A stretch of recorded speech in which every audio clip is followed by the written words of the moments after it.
राधे राधे। कैसे हो आप? आज हम मेष लगने की कुंडली पे चंद्रमा के फल के बारे में बात करेंगे। जिस भी व्यक्ति का जन्म मेष लग्न में हुआ है और जन्म कुंडली के प्रथम भाव में चंद्रमा बैठा हो, तो ऐसी स्थिति में ऐसे जातक शरीर, जाति विवेक, आकृत और मस्तिष्क के भाव तथा मुख्य केंद्र और लग्न भाव में चंद्रमा अपने शम ग्रह मंगल की मेष राशि में बैठता है, तो उसके प्रभाव से जातक को घरेलू सुख तथा मानसिक शांति की प्राप्ति होती है। ऐसा व्यक्ति बुद्धिमान, विवेकवान, सुंदर शरीर वाला एवं भूरी मकान तथा घरेलू सुख संपत्ति को प्राप्त करने वाला होता है। इस भाव में स्थिति चंद्रमा सातवें स्त्री व्यवसाय विवाह के भाव को अपने समग्र शुक्र की तुला राशि पर भी दृष्टि डालता है। अतः जातक को स्त्री तथा व्यवसाय के संबंध में भी सफलता एवं प्रसन्नता मिलती है। चंद्रमा मन का स्वामी है और जब केंद्र भाव में बैठता है तो जातक के मन को तो प्रसन्नता दिलाता ही है। कुल मिलाकर ऐसी चंद्र स्थिति वाला जातक सुख शांति, दाम्पत्य प्रेम, व्यावसायिक उन्नति एवं शारीरिक स्वास्थ्य को प्राप्त करता है। जिस जातक का जन्म मेष लग्न की पत्रिका में चंद्रमा दूसरे भाव में स्थिति होता है, अब चूंकि दूसरा भाव धन तथा कुटुंब भाव में वृषभ का चंद्र उच्च का होकर अपने समग्रह शुक्र की राशि पर बैठते हैं, तो उसके प्रभाव से जातक बहुत धनी एवं जमीन जायदाद वाला होता है। धन तथा कुटुंब के भाव में मित्र क्षेत्रीय शुभ ग्रह चंद्रमा की उपस्थिति के कारण जातक के कुटुंब की वृद्धि होती है, परंतु दूसरा भाव धन का भी माना जाता है। इसलिए जातक को अपने माता के संबंध में किसी न किसी कमी का अनुभव ही होता रहेगा। इस भाव पे बैठा हुआ चंद्रमी अपनी सातवीं दृष्टि नीच दृष्टि से अपने समग्रह मंगल की वृश्चिक राशि वाले आयु, व्याधि, संकट तथा पुरातत्व के आठवें भाव को भी देखता है। चंद्र की इस दृष्टि के प्रभाव से जातक को आयु, स्वास्थ्य तथा पुरातत्व के संबंध में कुछ न्यूनता एवं परेशानियों का सामना करना पड़ेगा तथा दैनिक जीवन में भी कुछ न कुछ अशांति बनी रहती है।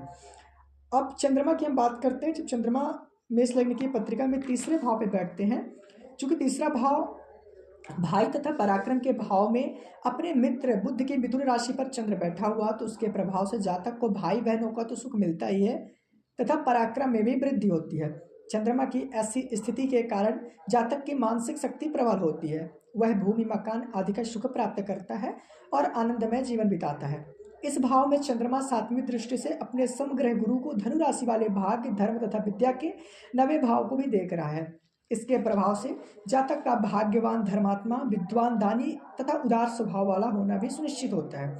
कुल मिलाकर ऐसी चंद्र स्थिति वाला जातक सौभाग्यशाली, विद्वान, धनी, धर्मात्मा, मनोबल संपन्न तथा यशस्वी होगा। उसे जीवन में सफलताएं प्राप्त होती रहेंगी। अब हम बात करते हैं चंद्रमा की चौथी स्थिति के बारे में। चौथा भाव माता, सुख, भूमि और संपत्ति के भाव में चंद्र अपनी राशि कर्क पर स्वक्षेत्री होकर बैठा होता है। इसके प्रभाव से जातक को अपनी माता, भूमि, मकान तथा संपत्ति के विषय में पूर्ण सुख प्राप्त होगा। मनोरंजन के विविध साधन भी निरंतर उपलब्ध होते रहते हैं। चतुर्थ भाव में बैठा हुआ चंद्रमा अपनी सात्विक दृष्टि से शनि की मकर राशि वाले 10वें भाव को देखता है। अब चूंकि 10वां भाव पिता, राज्य, व्यवसाय तथा मान प्रतिष्ठा का है, अतः चंद्रमा की इस दृष्टि के प्रभाव से जातक का अपने पिता से कुछ हद तक झगड़ा या कलह भी होता है तथा राजकीय कार्य एवं सम्मान के क्षेत्र में भी कुछ त्रुटियां बनी रहती है। कुल मिलाकर ऐसी चंद्र स्थिति वाला जातक पिता से कुछ वैमनस्य रखने वाला, माता से सुख प्राप्त करने वाला तथा धन संपत्ति, कुटुंब सुख एवं आनंद उपार्जन को प्राप्त करने वाला होता है। अब चंद्रमा की हम बात करते हैं पंचम स्थिति की। जब चंद्रमा मेष लग्न की पत्रिका में पंचम भाव में बैठता है, तो चूंकि पंचम भाव विद्या, बुद्धि तथा संतान के भाव में चंद्र अपने मित्र सूर्य की सिंह राशि पर स्थित होता है, तो उसके प्रभाव से जातक बहुत बड़ा विद्वान, बुद्धिमान एवं संततिवान होता है। उसे भूमि, माता, संपत्ति, मकान, मनोरंजन आदि का सुख भी प्राप्त होता है।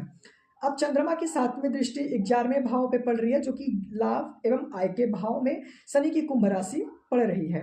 अतः इस कारण जातक को अपनी आय के साधनों में भी कुछ कठिनाइयों का सामना करना पड़ता है, परंतु अपने शीतल स्वभाव एवं शांत बुद्धि के कारण वह उन कठिनाइयों से हंसते हुए संघर्ष करके अंत में सफलता प्राप्त कर लेता है।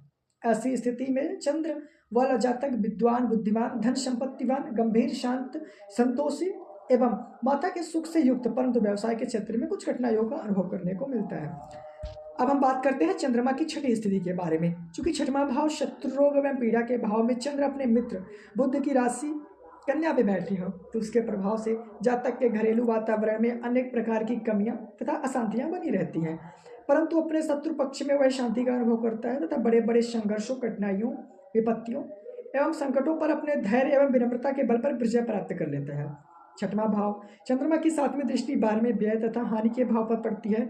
अब 12वें भाव में समग्रह गुरु की मीन राशि होने के कारण जातक अच्छे कार्यों में अत्यधिक आय करता है तथा अपने जन्म स्थान से दूर के बाहरी स्थानों द्वारा सुख एवं लाभ भी प्राप्त करता है।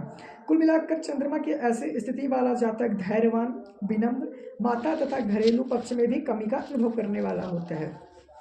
अनेक प्रकार के झंझटों तथा खर्चों में फंसा रहने वाला होता है। अब जिस व्यक्ति का जन्म मेष लग्न में हुआ है और चंद्रमा सातवें भाव पर स्थिति है, तो सातवां भाव स्त्री, व्यवसाय, विवाह आदि के भाव में चंद्र अपने समग्रह शुक्र की राशि पर स्थित होते हैं, तो उसके प्रभाव से जातक को सौंदर्य, भोग विलास तथा स्त्री सुख की कमी प्राप्त होती है। साथ ही भूमि संपत्ति व्यवसाय के मार्ग में भी सफलता प्राप्त होती है। सप्तम भाव स्थित चंद्र की सातवीं दृष्टि शरीर तथा विवेक के प्रथम भाव लग्न में पड़ती है।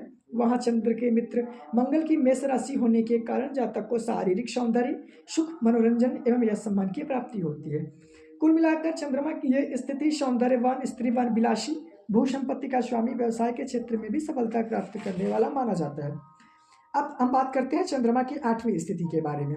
चूंकि आठवां भाव मृत्यु, व्याधि, संकट, चिंता तथा पुरातत्व के भाव में अपने समग्रह मंगल के वृश्चिक राशि में बैठे हुए नीच के चंद्र जातक के माता संबंधी सुखों में तो कमी लाती है, साथ ही साथ भूमि, पुरातत्व और अचल संपत्ति को भी हानि पहुंचाता है। ऐसे ग्रह स्थिति वाले जातक को आयु के संबंध में भी संकटों का सामना करना पड़ता है। इस प्रकार उसके दैनिक जीवन में भी विभिन्न प्रकार की कठिनाइयां उपस्थित रहती है। घरेलू सुख शांति में भी कमी बनी रहती है, पुरातत्वों में भी हानि उठानी पड़ती है, अपनी जन्मभूमि से बाहर जाकर भी रहना पड़ता है। परंतु इस भाव में बैठे हुए चंद्रमा की सातवीं उच्च दृष्टि धन, कुटुंब और राज्य के द्वितीय भाव में पड़ती है। इस कारण जातक को सुख तथा धन संबंधी योग निरंतर प्राप्त होते रहते हैं। अब हम बात करते हैं चंद्रमा की नौवीं दृष्टि के बारे में।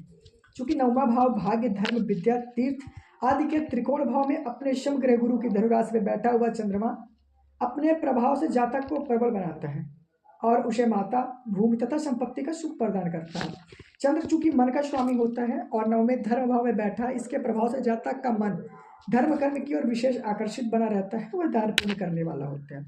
नौवें भाव में बैठा हुआ चंद्रमा अपनी सातवीं पूर्ण दृष्टि से अपने मित्र बुध की मिथुन राशि वाले पराक्रम एवं भाई के भाव को देखता है। इस कारण जातक को भाई बहनों का भी सुख प्राप्त होता है और उसके पराक्रम में भी वृद्धि होती है। कुल मिलाकर देखा जाए तो चंद्रमा की ऐसी स्थिति वाला जातक सौभाग्यवान, सुखी, धन संपत्ति, भाई बहनों से युक्त धार्मिक विचारों वाला होता है। अब हम बात करते हैं चंद्रमा की 10वीं स्थिति की। चूंकि 10वां भाव राज्य, व्यवसाय, पिता तथा मान प्रतिष्ठा के केंद्र भाव में शनि की मकर राशि पे बैठे हुए चंद्रमा के प्रभाव से जातक मान की प्राप्ति होती है तथा अपने परिश्रम एवं मनोयोग के द्वारा व्यवसाय में भी सफलता मिलती है। इस भाव में बैठे हुए चंद्रमा की सातवीं पूर्ण दृष्टि माता शुक्र भूमि संपत्ति के चौथे भाव है अपनी स्वयं की कर्क राशि पे पड़ती है। इसके प्रभाव से जातक की माता को थोड़ा श्रेष्ठ सुख एवं शांति की प्राप्ति होती है तथा भूमि संपत्ति आदि का भी लाभ होता है।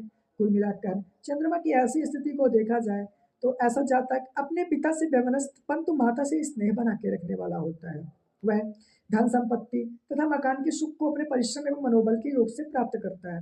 अब हम बात करते हैं जिस व्यक्ति का जन्म मेष लग्न में हुआ हो और चंद्रमा एकादश भाव पे स्थिति होती है, तो ऐसे 11वां भाव लाभ, आय, संपत्ति एवं आयु के भाव में शनि के कुंभ राशि पे बैठा चंद्र अपने प्रभाव से जातक को सुख पूर्वक आय के साधनों में कुछ असंतोष एवं कठिनाइयां देने वाला होता है। फिर भी ऐसी चंद्र स्थिति वाला जातक अपने मनोबल के प्रभाव से आय के साधनों में तो वृद्धि करता ही है तथा सुखी जीवन बिताता है। इस भाव पे बैठे हुए चंद्र की सातवीं पूर्ण दृष्टि अपने मित्र सूर्य की सिंह राशि में पड़ती है। यह 5वां भाव विद्या, बुद्धि एवं संतान का है, अतः इसके प्रभाव से जातक का संतान पक्ष प्रबल होगा और विद्या तथा बुद्धि के क्षेत्र में भी उन्नति प्राप्त होती है। कुल मिलाकर देखा जाए तो चंद्रमा की ऐसी स्थिति वाला जातक बुद्धिमान, विद्वान, संततिवान तथा कुछ कठिनाइयों के साथ अपनी आय एवं सुखी साधनों से वृद्धि करने वाला होता है।